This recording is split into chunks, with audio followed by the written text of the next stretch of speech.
mulai jika saya perkenalkan diri saya.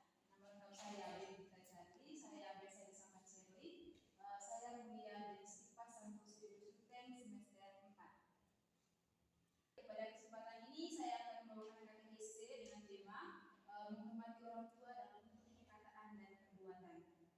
Yang dengan tema ini pertama-tama mau mengajak kita untuk bisa lebih menghormati orang tua dengan menunjukkan sikap yang sopan terhadap mereka. Oleh karena itu, marilah kita bersentuh hati dan mengarahkan seluruh pikiran kita kepada Tuhan dalam katekese ini dengan menyanyikan lagu pembuka. Yang paling berharga adalah keluarga, istana yang paling indah adalah keluarga. Puisi yang paling bermakna adalah keluarga. Biar tiada kata adalah keluarga. Selamat pagi Mama, selamat pagi Abang. Mentari hari ini berseri indah. Bapa dan Putra dan Roh Kudus. Amin. Allah Bapa dan Allah surga, puji dan syukur kami panjatkan padamu atas segala berkat perlindunganmu sehingga kami semua pada hari ini dapat berkumpul di tempat ini untuk bisa melaksanakan kehidupan Kristus. Tuhan Yesus yang Maha Baik, kami bersyukur karena Engkau memberikan orang tua yang masih merawat dan membimbing kami setiap hari. Ampunilah kami ya Tuhan apabila kami sering melawan berkata kasar kepada orang tua kami. Semoga melalui katekese ini kami dapat membuka hati dan pikiran kami agar kami belajar menghormati orang tua bukan hanya dengan kata-kata tetapi juga lewat sikap dan perbuatan. Doa ini kami serahkan ke dalam tangan-Mu Kristus Tuhan dan pengantara kami. Amin. Baik, untuk lebih mendalami tema kita pada hari ini, marilah kita bersama-sama melihat dan mendalami situasi konkret lewat cerita yang berjudul Kursi Kosong di Ruang Tamu. Kepada Saudari Filka saya persilahkan. Rafa adalah siswa SMA yang pintar, aktif di media sosial dan punya banyak teman. Di sekolah dia dikenal ramah, tapi di rumah ia sering berubah menjadi pribadi yang berbeda. Setiap pagi ibunya membangunkan Rafa untuk sekolah. Rafa bangun, ini sudah jam 6, kata ibunya menurut. Rafa menarik selimut, iya, ribet akan sibuk, masih ngantuk. Ibunya hanya tersenyum dan menyiapkan sarapan. Ayah Rafa sudah berangkat kerja sejak subuh sebagai sopir bis antar kota. Suatu hari, Rafa pulang dengan wajah kesal karena dimarahi guru. Ibunya menyuruh Rafa menyapu halaman. Kenapa sih Bu? Tiap hari kerjanya nyuruh terus, bentak Rafa. Aku capek, aku juga punya masalah. Ibunya terdiam, ia tidak membalas. Ia hanya masuk ke kamar dan menutup pintu pelan-pelan. Rafa tidak merasa bersalah, ia malah langsung main ponsel. Beberapa minggu kemudian, ibunya mulai sering sakit. Tapi Rafa tidak terlalu peduli. Baginya, yang penting tugas sekolah, teman, dan dunia lainnya. Suatu sore, Rafa pulang.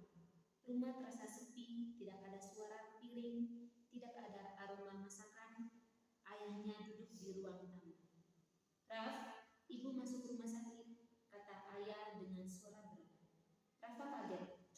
Kenapa ayah nggak bilang dari kemarin?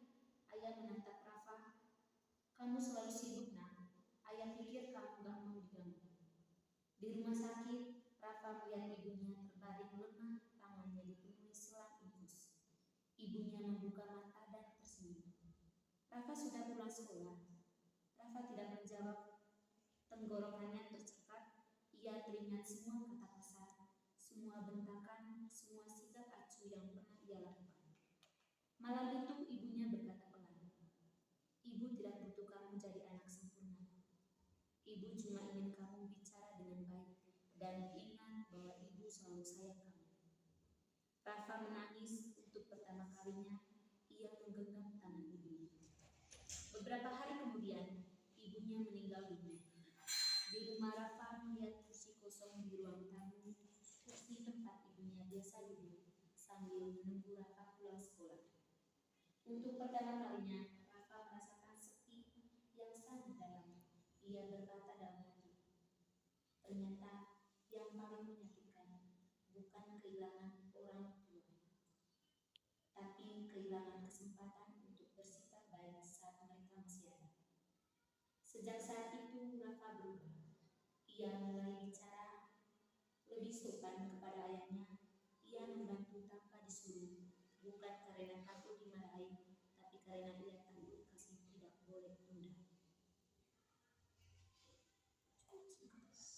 Baik, setelah kita bersama-sama mendengarkan cerita tadi, saya ada beberapa pertanyaan.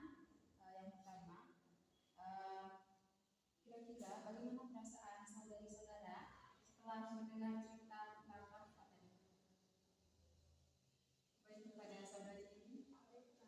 Dari saya, saat mendengar cerita tadi, saya sangat merasa kesal dan juga terharu. Yang pertama, saya merasa kesal terhadap sikapnya Rafa, di mana ia selalu melawan perintah orang tuanya, dan akibat dari sikap egoisnya, ibunya sampai meninggal dunia.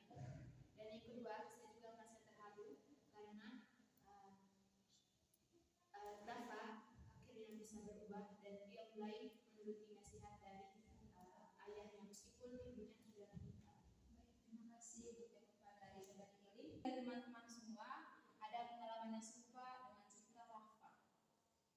Baik, kepada saudari Ilin, persilakan. Di sini saya mempunyai pengalaman yang sesuai dengan cerita yang dialami oleh Rafa tadi. Tapi pengalaman ini bukan saya sendiri yang alaminya, tapi keluarga saya. Jadi yang kebetulan yang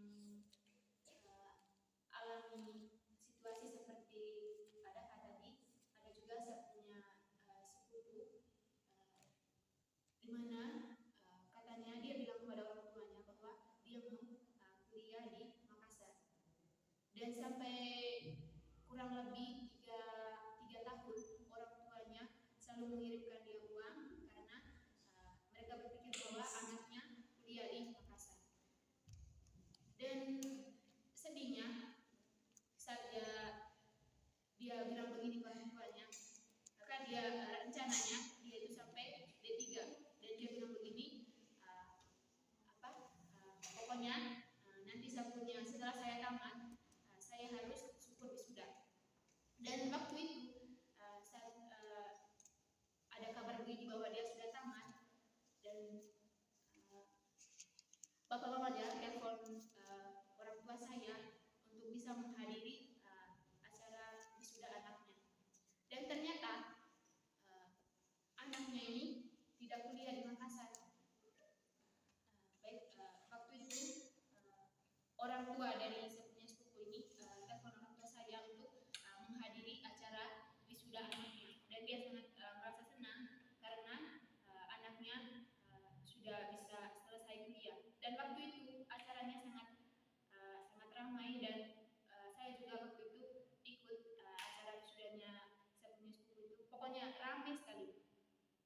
Kalian tahu sejak kalau acara syukuran wisuda itu pasti sangat seru dan sangat meriah.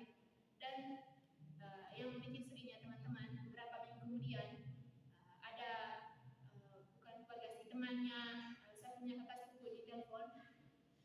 Sebenarnya dari dulu dia mau kasih tahu ke orang tua sepupunya sepupu ini bahwa anak mereka ini tidak kuliah di Makassar. Akhirnya waktu itu temannya sepupunya kakak sepupu ini memberanikan diri untuk menceritakan kepada orang tuanya. Dia menceritakan bahwa mereka punya anak ini tidak kuliah, dan uang yang selalu dikirim orang tuanya itu ternyata untuk membiayai pacarnya yang dari Makassar. Dan yang bikin sakit hati orang tuanya lagi, ternyata dia punya pacar ini agama Islam,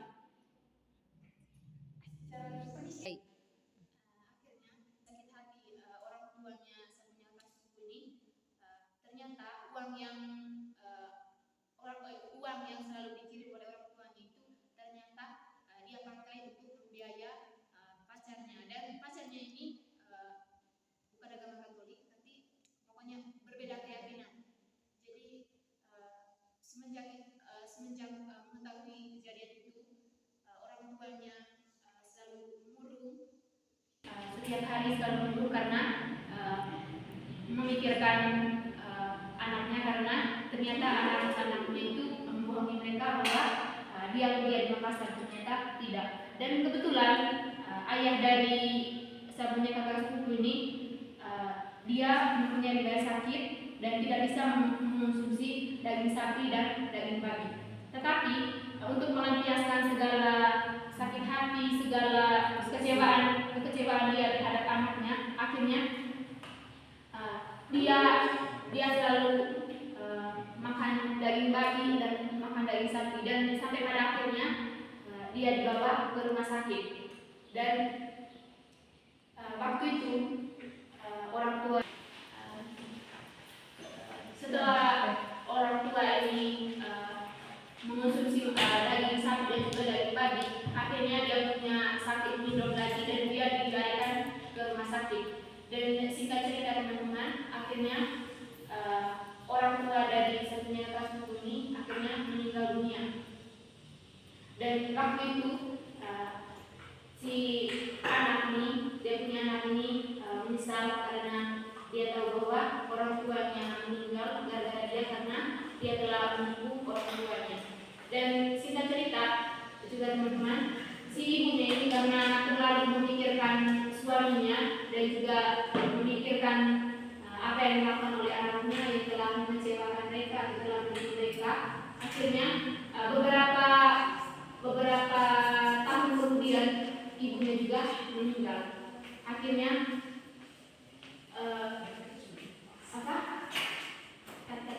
akhirnya teman-teman, setelah dua orang tuanya meninggal dunia, di situ anaknya mulai menyesal segala perbuatannya dan dia mulai berubah, dan sekarang dia yang membiayai segala kebutuhan dan segala keperluan dari adik-adiknya. Itu sudah pengalaman dari saya. Baik, pengalaman yang sangat menarik dari saudari Lilin dan tentunya sangat menyentuh hati kita semua. Menghormati orang tua memang merupakan salah satu kewajiban kita sebagai anak. Maka dari itu, perlulah kita harus menghormati dan menghargai setiap usaha yang dilakukan oleh orang tua kita.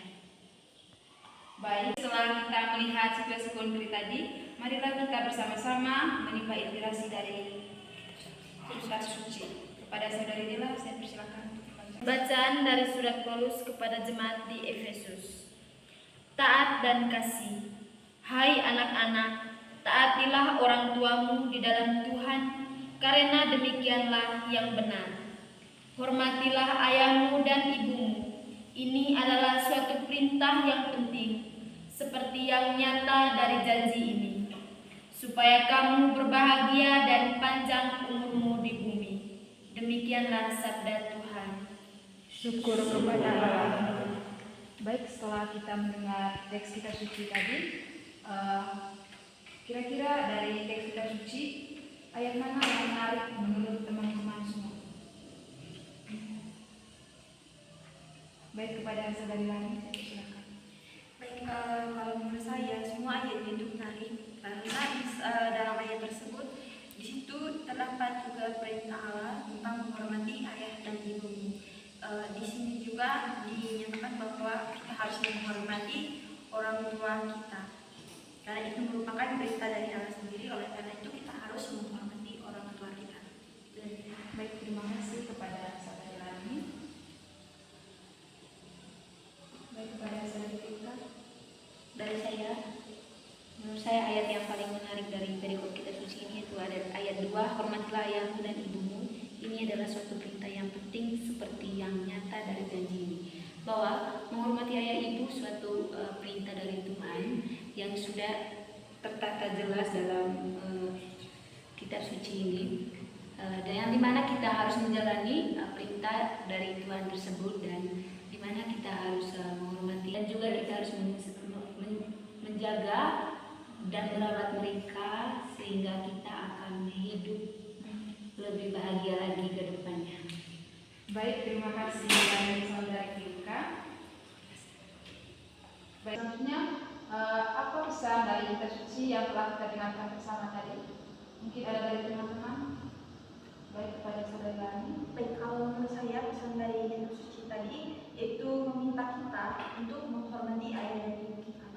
Baik, terima kasih untuk jawabannya. Mungkin ada lagi dari teman-teman. Baik, kalau tidak ada,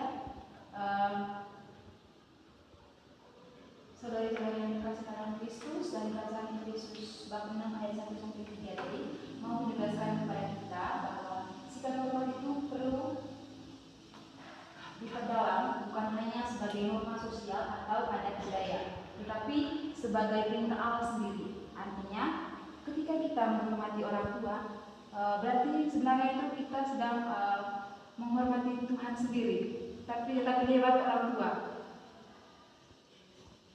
Menghormati orang tua juga tidak cukup hanya di bibir, tetapi harus tampak dalam perkataan dan perbuatan yang sopan, sikap rendah hati, ketaatan serta tindakan nyata.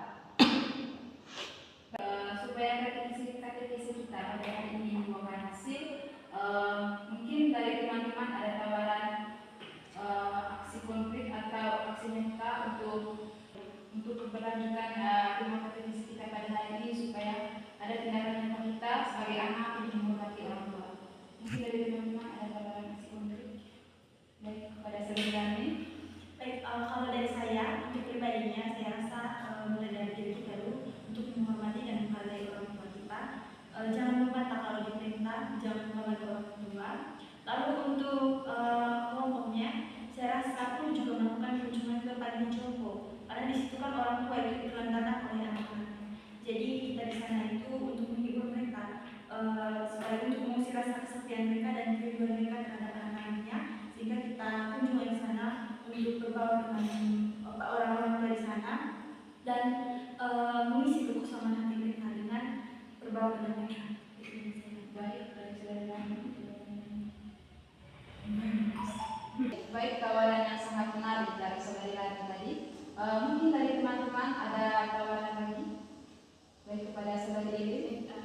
Tawaran aksi konkret yang bisa baik, aksi konkret yang bisa saya tawarkan di sini yaitu kita sebagai anak harus bisa memberikan perhatian kecil kepada orang tua, misalnya saat orang tua sakit atau apapun itu kita bisa memberikan perhatian itu kepada orang tua.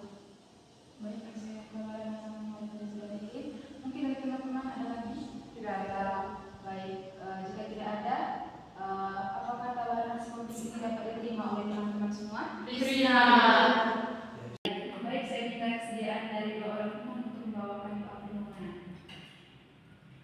Terima kasih, kami bersyukur atas kehadiran orang tua yang telah Engkau berikan yang telah Engkau anugerahkan kepada kami. Melalui mereka, kami dapat merasakan kasih, perhatian, dan pengorbanan yang tulus. Ya Tuhan, kami mohon berkatilah selalu ayah dan ibu kami, berilah mereka kesehatan tubuh, kekuatan dalam menjalankan setiap tugas dan tanggung jawab, serta berikan mereka sukacita dalam kehidupan sehari-hari. Marilah kita memohon. Kebenaran kami ya Tuhan. Bapa dalam surga, puji dan syukur kami atur kehadiran-Mu, karena Engkau telah memberikan kami kedua orang tua yang baik.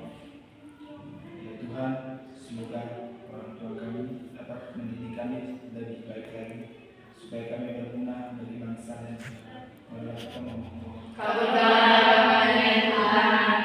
Marilah kita sebagai doa dan permohonan kita kepada doa yang diajarkan oleh Tuhan Yesus sendiri. Bapa kami Yang di surga, biarlah dalam kerajaan-Mu, jadilah kehendak-Mu di atas bumi seperti dalam surga. Berilah kami rezeki pada hari ini, dan ampunilah kesalahan kami, seperti kami pun mengampuni yang bersalah kepada kami, dan jangan masukkan kami ke dalam pencobaan, tetapi bebaskanlah kami dari yang jahat. saudara-saudari yang terkasih dalam Kristus, terima kasih atas kehadiran kita semua pada hari ini yang telah merelakan waktunya untuk sempat hadir dalam katekisi ini.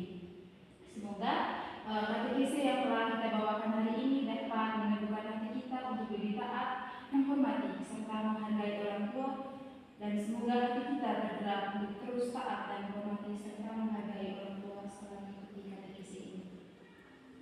Marilah kita berdoa ke dalam berkat